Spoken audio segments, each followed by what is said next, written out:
প্রাণের অধিক বেশি যার দাম, রাহমাতাল লিল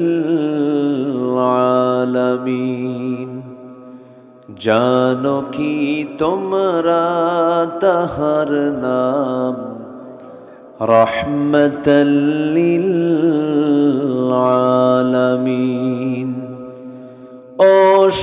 অসহায়ের বুকে যে জন গোপনে করে সওয়ার, দুরুদ পড়ে সুবহে ও শাম, রাহমাতাল লিল আলামিন।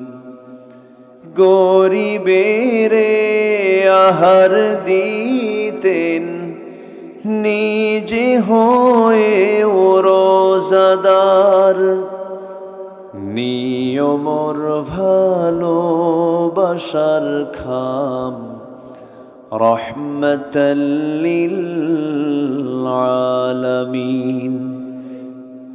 জানো কি তোমরা তাহার নাম, রাহমাতাল লিল আলামিন। সবাই বলি সাল্লাল্লাহু আলাইহি ওয়াসাল্লাম।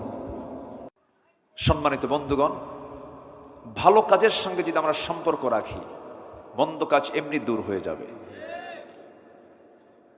আমার দেশে একটা শ্রেণী আছে যারা নেতৃত্ব দিচ্ছে, যারা মসজিদের সভাপতি হতে চায়, যাত্রা কমিটির সভাপতি হতে চায়। এই নেতৃত্বকে ছাঁটাই করতে হবে।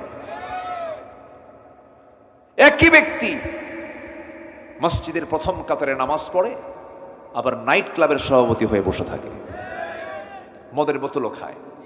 আছে কিনা বলেন? এগুলোকে আমাদের ছাঁটাই করা উচিত।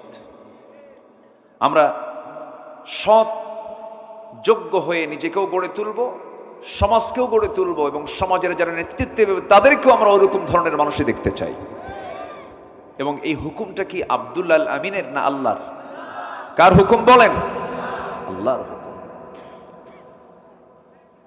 ভালো কাজ যদি করে যায়, আল্লাহ পাক বলছেন আমি বান্দাকে 10টা পুরস্কার দেব। যেরকম সুবহানাল্লাহ। ভালো কাজের 10টা পুরস্কার কোরআনে কারীমের বিভিন্ন জায়গা থেকে আমি খুঁজে খুঁজে বের করেছি। আল্লাহ পাক ভালো কাজের জন্য 10টা পুরস্কার কি দিবেন আমি একটা একটা করে আজকে খুলে বলবো। আমাকে সময় দিচ্ছেন তো নাকি? ইনশাআল্লাহ। আমি কি একটাও বলেছি এখনো?